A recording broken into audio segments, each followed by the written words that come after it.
J'espère que vous allez bien. Nous voilà de retour en vacances. Et qui dit retour de vacances, bah écoutez, je vais vous préparer quelques vidéos importantes. Et il y a quelque chose que je devais partager avec vous, et c'est quelque chose que j'utilise beaucoup sur Jarvis. Comme vous le savez, je ne trade plus de manière manuelle depuis plus de 6 mois maintenant. Donc c'est mon bot qui s'occupe de trader. Je pense que vous avez vu assez de vidéos par rapport à ça. Mais pour ceux qui continuent à utiliser la méthode Alpha et pour ceux qui continuent à utiliser mon indicateur Jarvis, il y avait une nouvelle méthode que je voulais partager avec vous qui marche super bien. Bien sûr que je vous conseille de backtester à fond, mais c'est quelque chose que j'ai utilisé il y a longtemps qui m'est revenu en tête et je voulais partager ça avec vous. Et c'est un épisode qui va s'intituler l'importance du volume. Comme vous le savez, on ne trade pas si on n'a pas de volume. Et donc, il était important de vous faire cette vidéo. On va utiliser une stratégie hyper simple, rien de compliqué, avec deux indicateurs, mon indicateur Jarvis et bien sûr l'indicateur de volume. Donc, je vais aller sur le graphique du Nasdaq, comme vous le voyez ici. Je vais pas vous parler du volume profile, je vais les laisser pour un autre épisode. Mais là, on va se focaliser uniquement sur le volume et uniquement sur mon indicateur Jarvis. Donc, pour le volume, c'est simple. Vous pouvez aller dans indicateur, vous tapez juste volume et vous prenez le premier, donc celui qui est interne à TradingView, donc c'est volume. Vous l'aurez ici en bas et on va faire juste un petit paramètre sympa. On va venir dans Input, on va mettre la moyenne mobile de 209. En style, vous activez le volume MA. Moi, je l'ai mis en jaune avec cette opacité-là, comme ça je le vois bien. Et vous mettez OK. C'est tout ce qu'il faut faire. Et en fait, ce qu'on va faire, c'est qu'on va combiner la puissance du volume avec la puissance de l'indicateur. Comme vous le savez, nous, on trade que le marché futur. Pourquoi on trade que le marché futur? En tout cas, pour ma part, c'est parce que c'est un marché régulé. Les volumes sont réels. Donc, les volumes que vous avez ici, c'est des vrais volumes parce qu'on est sur le marché des futurs, qui est une différence par rapport au marché du Forex, où c'est un marché de gré à gré, et les volumes que vous aurez ici, bah, c'est le volume du broker avec lequel vous travaillez. Donc, qui peut différer en fonction du broker. Mais nous, on est sur le marché du volume, donc le Forex ne nous intéresse pas. C'est pas quelque chose que je conseille, mais bien sûr, vous pouvez faire ce que vous voulez. Et en fait, ce qu'on va faire, c'est hyper simple. Dès que vous voyez que les volumes dépassent la moyenne mobile ou se rapprochent un petit peu, on peut se dire, OK, on peut rentrer sur le marché. Pourquoi?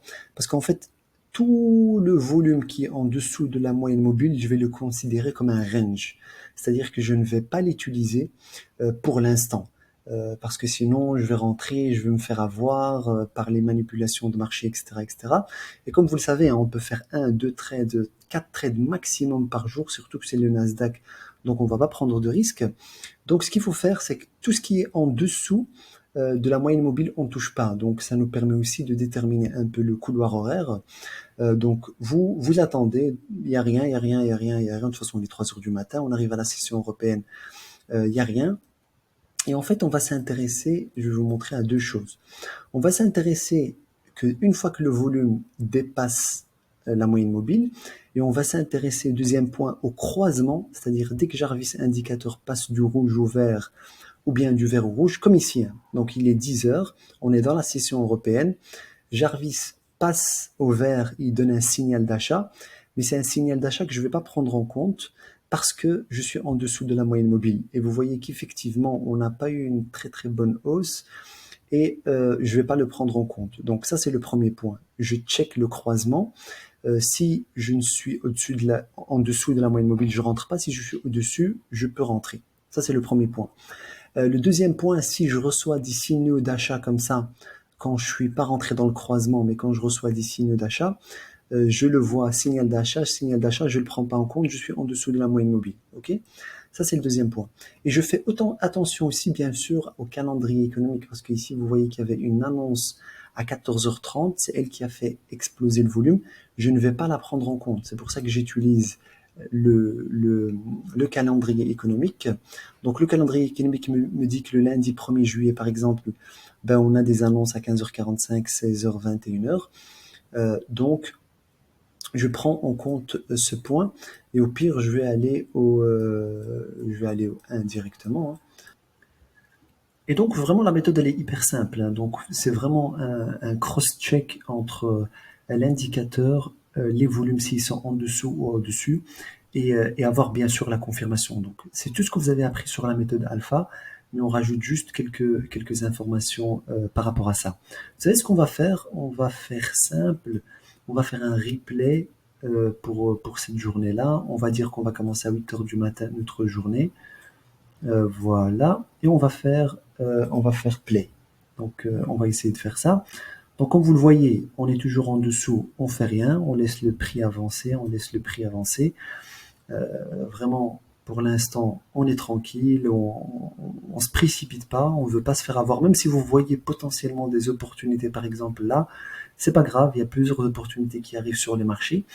On laisse courir, donc je vais avancer un petit peu. Comme ça, on passe rapidement dessus. Donc voilà, lui, il avait déjà donné un signal d'achat. Ici, on a, donc j'attends, voilà, hop, la clôture de la bougie. Donc ici, on a un signal de vente. On ne le prend pas, on est en dessous, c'est pas grave, même si on aurait pu le prendre. Mais comme je vous ai dit, ici, on cherche la certitude. On ne cherche pas juste à rentrer pour rentrer.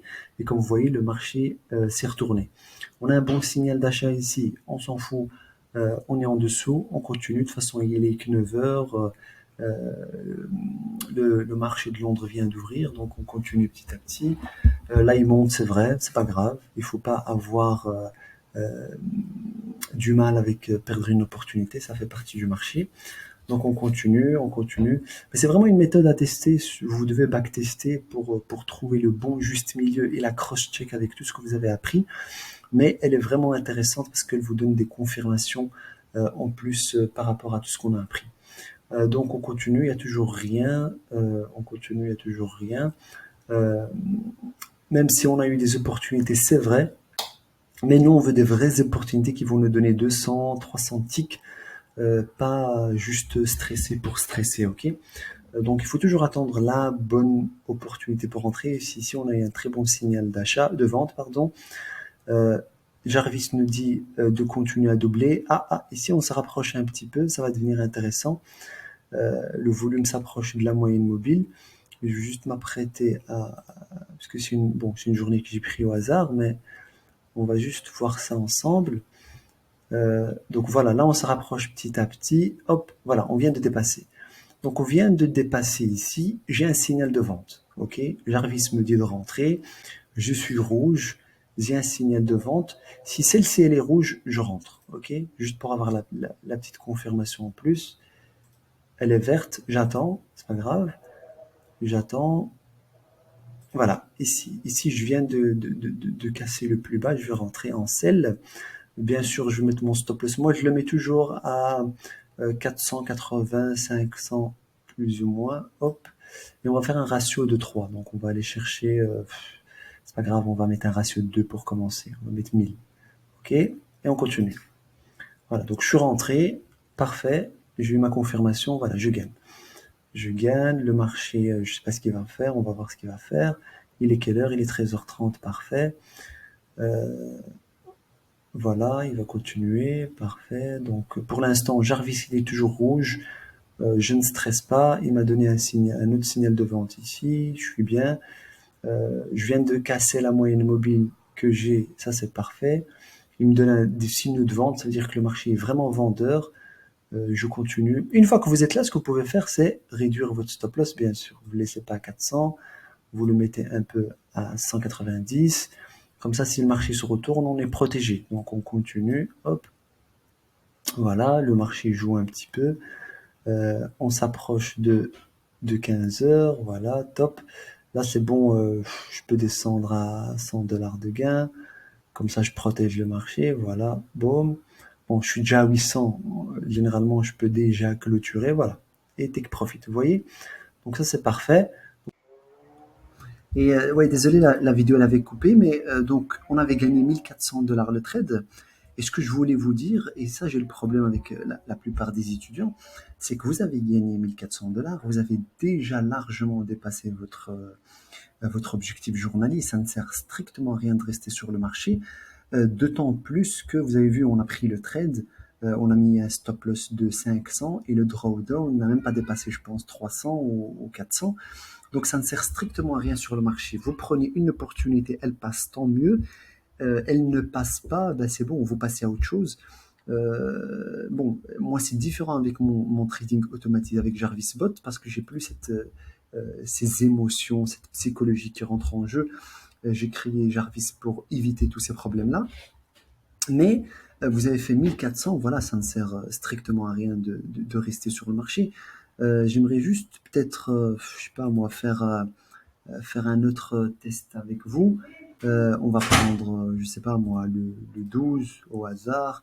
Est-ce qu'il y avait quelque chose le 12? Le 12 juin. Ah non, il y avait la Fed, on va pas prendre la Fed. On va prendre peut-être, vous savez, le 13 juin. On va voir ce que ça donne. Donc je prends le 13, je fais go to. Donc je disais, donc on prend le 13 au hasard. Bon, comme vous le voyez, donc ici il n'y a rien, il n'y a rien. Et on commence à avoir quelque chose d'intéressant. Donc l'ouverture, ça veut dire que la session européenne, on ne prend pas de trade. On commence à avoir quelque chose d'intéressant à partir de 15h30. Si l'ouverture, on ne prend pas en compte. Dès maintenant, on prend en compte. Donc ici, on a eu un signal d'achat, on est au-dessus. On attend la confirmation. On n'a pas de confirmation, on ne rentre pas. Ici, on a un signal de vente. On a la confirmation. On peut rentrer vendeur. Mais vous voyez qu'il n'y a pas de volatilité sur le marché. Le marché. Mais vous savez, on va juste faire le test, parce que je ne sais pas ce que ça donne. On va voir. On va venir à 15h20. Juste savoir combien de ticks ça fait. Donc, comme je l'ai dit, hein, donc vous êtes en live, 15h30, on ne prend pas en compte parce que de toute façon, c'est l'ouverture. On attend toujours entre la clôture de la bougie de 15h35 pour prendre une décision. Donc voilà, là, on a eu un signal d'achat. On ne le prend pas en compte parce qu'il n'y a pas eu de confirmation. OK, donc on va faire petit à petit. On continue. Donc là, c'est bon. On a eu un. Je ne sais pas si c'était ici ou pas. Donc on va voir ce que ça donne.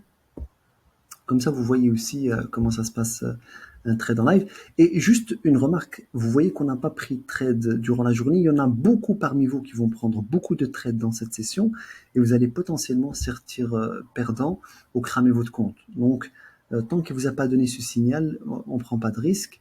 C'est juste pour la petite parenthèse. Donc, c'était ici, je pense. Je sais plus. Ouais, voilà. Donc, on a eu le signal de vente. On va partir en sell. Comme d'habitude, on met 500 ici, et on va mettre un TP ici, on va voir ce que ça donne. Hop. On continue la barre. Donc vous voyez, on a gagné 560, ok. On est à 560, donc ce que je peux faire, c'est que je peux descendre à break-even plus ou moins, donc je mets 150. Vous voyez, on a presque eu 0 drawdown, hein, comme ça vous savez, parce que je ne sais même pas combien ça fait. Donc le marché continue à descendre et on est sorti à moins 180. Bon, vu que c'est rapide, il n'a pas pris en compte le truc.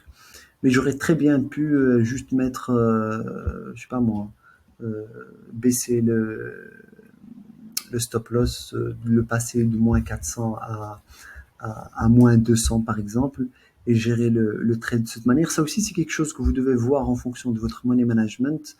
À partir de quand vous allez mettre un stop loss, etc., etc. Quand descendre le trailing, etc., etc. Donc, vous voyez que le marché ne bouge pas trop. Par exemple, ici, on sort à moins 170. De toute façon, je peux dire, OK, journée finie, je passe à autre chose. Donc, c'est juste pour vous montrer un petit peu cette nouvelle méthode. S'il vous plaît, backtest, utilisez-la sur une semaine, 2 semaines, 3 semaines avant de la lancer sur les tests. Trouvez le bon paramètre, mais c'est quelque chose qui va encore améliorer votre trading à 100% de manière conséquente. Ici, je vois, on a un truc, ça, je sais pas, peut-être que ça va marcher. On va monter à moins 540, on va juste voir ce que ça donne. Vous voyez, le marché, il n'y a pas beaucoup de... Ah, on est à 610 quand même. On est à 920. Attendez, ben voilà, on est déjà à 1325. Ce que je vais faire, c'est que je vais juste mettre ici. On va voir s'il va le toucher. Voilà, c'est bon. Et voilà, vous sortez à 1160. Voilà, c'est magnifique. Vous avez vu, il y a vraiment rien de compliqué, hein. On va refaire les trades ensemble. Je suis rentré ici, on a eu la confirmation, on est au-dessus, je sors gagnant. Ici, pareil, je suis même rentré un peu plus tard.